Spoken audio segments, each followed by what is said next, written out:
बिस्मिल्लाहिर्रहमानिर्रहीम। Grammar series का आज हमारा लेक्चर नंबर 12 है और आज हमने बात करनी है डेफिनेट और इनडेफिनेट आर्टिकल्स की। देखें जी, आर्टिकल्स हमारे पास दो टाइप्स के होते हैं, डेफिनेट आर्टिकल्स और इनडेफिनेट आर्टिकल्स। डेफिनेट आर्टिकल हमारे पास होता है दी। अब कई बच्चों को इसमें इतनी ज़्यादा कन्फ्यूजन होती है कि उनको ये नहीं समझ आती कि दी हमने यूज़ करना कहाँ पे है। और इनडेफिनेट आर्टिकल हमारे पास है ए और एन। अब ज़रा देख लेते हैं इस चीज़ को। भाई दी जो होता है टू स्पेसिफाई थिंग्स, थिंग्स को स्पेसिफाई करने के लिए इस्तेमाल होता है। ठीक है जी, कोई ख़ास चीज़ उसके बारे में होता है जिसको आप जानते हो पहले से, कोई स्पेसिफिक चीज़ हो। ए और एन जो होता है ये एक जनरल जो चीज़ें होती हैं उनके बारे में होता है, चीज़ों को जनरलाइज करने के बारे में ये होता है। फॉर एग्जाम्पल यहाँ पे एग्जाम्पल दी पड़ी है, I know A doctor who was killed last night. देखें, अब आपको पता है ना कि who was killed last night, तो किसी खास की बात हो रही है ना, कल रात मारा गया। Who was killed last night, who was killed last night. ठीक है जी, तो बात हो रही है कि who was killed last night, यानी किसी स्पेसिफिक डॉक्टर की बात हो रही है ना। तो आई नो ए डॉक्टर नहीं होगा, आई नो दी डॉक्टर होगा। और उसके बाद अगर सेंटेंस आ जाए आपके पास, आई नो ए डॉक्टर, तो करेक्ट है। आई नो ए डॉक्टर, मैं एक डॉक्टर को जानता हूँ, ओके। किसी स्पेसिफिक डॉक्टर की बात नहीं हो रही कि मैं जी फलां डॉक्टर को जानता हूँ, नहीं। तो यहाँ एक जनरल बात हो रही है, तो इसलिए ए यूज़ हो गया। ठीक, उसके बाद दिस इज़ ए बुक, किसी बुक की बात नहीं हो रही, ठीक है, कोई स्पेसिफिक नहीं है, जनरल बात हो रही है। और फिर हमारे पास आता है this is a book that was stolen, ये वही किताब है जो चोरी हो गई थी। तो किसी ख़ास बुक की बात हो रही है ना कि दैट वाज स्टोलन, तो स्पेसिफिक है, तो ए नहीं आएगा, क्या आएगा, दी यूज़ होगा। उसके बाद आज हम मज़ीद कुछ सब्जेक्ट वर्ब एग्रीमेंट को डिस्कस कर लेते हैं, जैसे कि आ जाता है as well as and other connectors. ठीक है, काफ़ी और ज़्यादा कनेक्टर हैं, उनको यूज़ कर लेते हैं। रूल एक ही है, तो इसके इसलिए एक रूल के अंदर सारे कवर हो रहे हैं, तो ज़रा जल्दी से इसको देख लेते हैं। सबसे पहले आपका सब्जेक्ट आएगा, फिर आपका कनेक्टर आएगा, और फिर आपका कोई ना कोई सब्जेक्ट आएगा। Put verb according to first subject, आपने पहले सब्जेक्ट के अकॉर्डिंग वर्ब को लगाना है, हर कनेक्टर के लिए नहीं। एज वेल एज और कुछ और कनेक्टर्स हैं, जस्ट उनके लिए मैं वो सारे बता देता हूँ। ठीक है जी, देखिएगा, the teacher comma along with his students is या आर रेडी। चलें, अलोंग विद क्या है, अलोंग विद तो कनेक्टर है, दो सेंटेंस को जोड़ने वाला, टीचर और स्टूडेंट्स को जोड़ने वाला कनेक्टर जो है वो अलोंग विद है।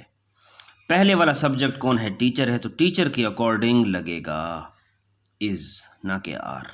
क्लियर, आगे चलते हैं। देखिएगा, second, my father comma unlike his friends is या आर केयरलेस। चलें देख लेते हैं, अनलाइक कनेक्टर है जो जोड़ रहा है फ्रेंड्स को और फादर को। ठीक है जी, एक फ्रेंड्स सब्जेक्ट है, एक फादर सब्जेक्ट है, तो किस सब्जेक्ट के मुताबिक लगेगा। भाई मैंने अभी कहा है कि कुछ ऐसे कनेक्टर्स होते हैं जिनमें अगर वो कनेक्टर यूज़ हो रहा हो तो फर्स्ट वाले सब्जेक्ट के अकॉर्डिंग आपने अपना वर्ब लगाना है। सो फादर इज़, ठीक हो गया जी। उसके बाद अगर हम बात करें नेक्स्ट की, तो the children as well as their father was या वर ऑन टाइम। तो हम देख लेते हैं, एज वेल एज ये कनेक्टर है, फादर ये सब्जेक्ट है, चिल्ड्रन ये सब्जेक्ट है, तो चिल्ड्रन पहले वाले सब्जेक्ट के अकॉर्डिंग लगेगा आपका। चिल्ड्रन प्लूरल होता है, चिल्ड्रन की जमा चिल्ड्रंस नहीं होता, चिल्ड्रन ऑलरेडी प्लूरल है। ठीक है, सो ये हमारे पास आएगा वर। ठीक हो गया जी।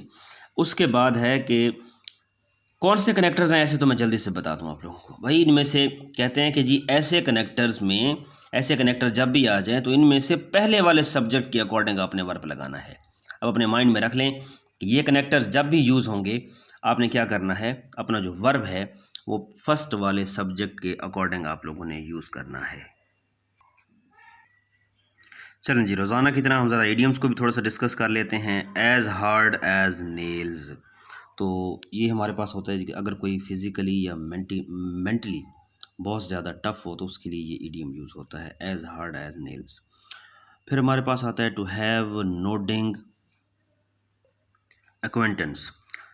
तो इसका मतलब ये है कि टू नो समथिंग और सम बॉडी स्लाइटली, किसी चीज़ के बारे में थोड़ी सी जानकारी आपकी होनी चाहिए, आपको थोड़ा सा उसके बारे में पता हो, बेसिक इन्फॉर्मेशन आपको पता हो।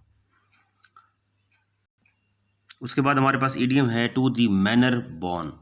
तो इसका मतलब ये है कि बॉर्न विद ए टैलेंट, कोई पैदा हुआ है तो उसके अंदर पहले ही एक टैलेंट है, एक एबिलिटी उसके अंदर मौजूद है। To make a mountain of a molehill, to make a mountain of a molehill, ये देखें जी, राई का पहाड़ बनाना, बात का पतंगड़ बनाना, जिस तरह हम कहते हैं कि to give great importance to it trifles, छोटे छोटे मामलात पे तमाशा खड़ा कर देना और छोटी सी बात को बढ़ा चढ़ा के बयान करना, तो ये वो चीज़ है। उसके बाद हमारे पास है अपील टू सीज़र। देखें जी, जूलियस सीज़र एक पूरा क्या था, एक किंग था।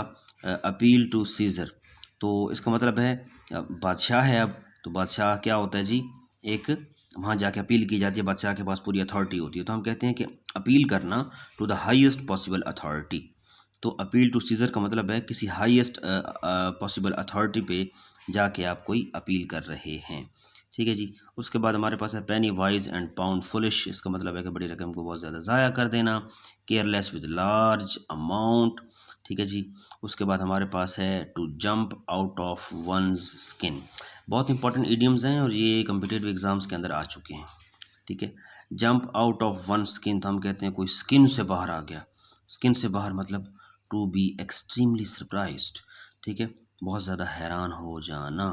To breast the tape, to win a race. अब देखें, टू ब्रेस्ट दी टेप को याद करने का क्या तरीका, देखें रिबन सामने लगा हुआ होता है और जब रनर भाग के आ रहे होते हैं, ठीक है, तो सबसे पहले आके जो उस पट्टी को टच कर लेता है, उस टेप को टच कर लेता है और टेप टूट जाती है, तो वो विनर होता है, ठीक है। टू ब्रेस्ट द टेप मतलब आके अपनी चेस्ट लगती है उस टेप के ऊपर, टू विन ए रेस, ठीक हो गया जी। उसके बाद हमारे पास है shooting fish in A barrel, shooting fish in A barrel, या दूसरा इडियम यूज़ हो सकता है पीस ऑफ केक, या केक वॉक, या चाइल्ड्स प्ले। इसका मतलब है कि बाएं हाथ का खेल, बहुत इजी, बहुत सिंपल मेरे लिए जी, ये तो चाइल्ड्स प्ले है, ये तो केक वॉक है मेरे लिए, ठीक है जी, ये तो एक बहुत आसान सी चीज़ है जैसे बंदा कहता है। फिर हमारे पास है इन दी फ्लैश, इन बॉडीली फॉर्म और फिजिकल फॉर्म, ठीक है जी, फिजिकल हालत में कोई चीज़ है। उसके बाद हमारे पास है having people rolling in the aisle, तो इसका मतलब है कि मेक ऑडियंस लाफ अनकंट्रोलेबली, ठीक है, कोई ऐसी बात कर देना जहाँ पे ऑडियंस आपके बहुत ज़्यादा हंस दें। और डेड लॉक का मतलब है a state in which progress is impossible, ठीक है, अक्सर न्यूज़पेपर के अंदर पाकिस्तान के लिए ये वर्ड यूज़ होता है, state in which progress is impossible. तो ये थे जी हमारे आज के इडियम्स।